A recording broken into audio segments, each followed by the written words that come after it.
So once we are able to essentially graph something, find the equilibrium point, and more or less understand what determines things with the demand side of things and what determines things with the supply curve, remember that the demand curve is the willingness to pay of consumers for a specific product, how much they're willing to pay to get that product. And the supply curve normally models the marginal cost of production of the firms making, or the firm making that product, or depending if it's the supply curve of the entire market, then it's all the firms that supply that product or those products in that market. So whenever they change, we can essentially understand different things that may be causing those changes. So for example, well, let's look at what I'm placing on the graph. If we receive information that drinking alcohol or drinking some form of alcohol is potentially very bad, not like the normal things we have always seen, but like something happened and like now it's really harmful to our health. How should that affect the equilibrium price and quantity? Any guesses? The first thing would happen is that if consumers think, oh, this is really bad, I should not buy this product now because for whatever reason, then obviously the demand for that product will decrease.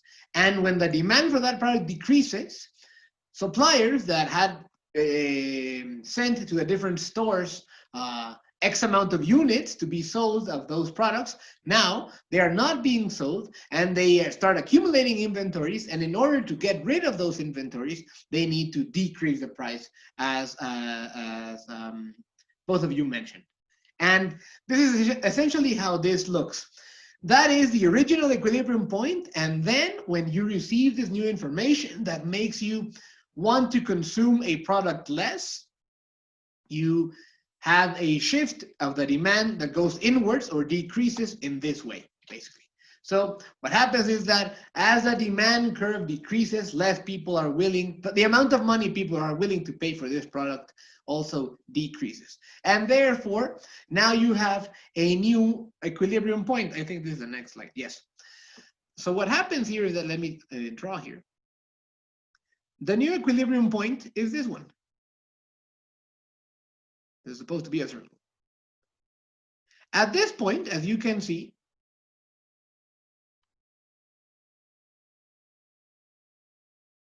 so the new quantity being sold at the market, Q prime, is less than the original equilibrium quantity. Less units are being demanded, therefore less units will actually be sold. And also, we see that the new price is lower than the original equilibrium price P star. And this happens because people have less willingness to pay for this good. So this happens normally when you receive information about that some product is negative. So one key thing to take here is that the demand and supply captures the effect of variations in price and only in price. Things that modify consumer preferences or the way you want to produce something, say a new production process through different technology, don't modify directly the price. They modify the actual curves. They shift them to the right, to the left, upwards, downwards, depending on what things happen. And as a consequence of that new function, or this new demand, or this new supply, you have a new equilibrium point, which has a new price and a new quantity. But the things that only affect price are very specific things, and such as the tax or the subsidies, and they don't modify the original demand or supply. What they do is they modify where you are located in the particular curves. But the point I'm trying to make is that there are many variations in price caused by the supply and the demand, and things that are not necessarily a policy or even some are business decisions, some are things outside of the control of businesses. And let's look at a couple of examples. So there are different things that in general can modify the prices and the overall equilibrium point. And the first one, obviously, that you probably anticipated are marketing strategies. the different ad campaigns, the different brandings you do, the different the way you package certain products. If you decide to buy it, basically create a bundle in which, for example, you sell a specific tequila and you add a bottle of like frescas, or like you can do palomas and stuff like that. That modifies the way people perceive certain prices, certain products, and therefore that affects the way or their demand in terms of how much they desire or not a specific product.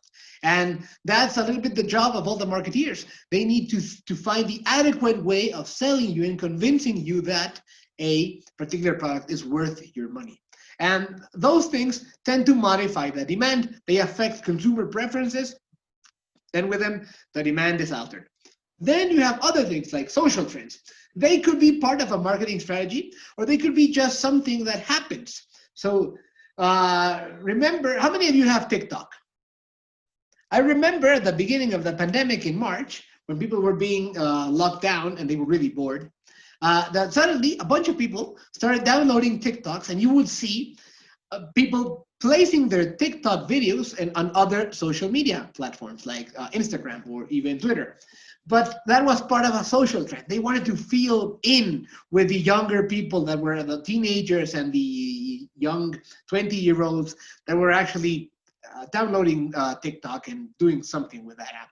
But the point is that suddenly, when that tends to happen, more people want to be part of a social trend, and they buy that product, or they, in this case, they download the app and start using it. So basically their consumer preferences change, and the way they demand certain things change because of a social trend. So this happens all the time with a bunch of products. Things like seasonality, that in which a little bit of this is caused by firms, but a lot of it is just because it happens that way, and it's something ingrained into our culture. So Christmas season shopping. So how many of you buy gifts and presents for your family members or for friends or stuff like that during the Christmas season? And well, you probably would not buy those type of products any other moment in time. Like you would not buy Christmas trees in June, probably. Maybe it's actually a better idea if you find one of the artificial ones. They're probably at a much lower price when you buy them at a certain season, which is not Christmas. But like you'll probably not find the ugly Christmas sweaters anywhere in any store, like in July or something.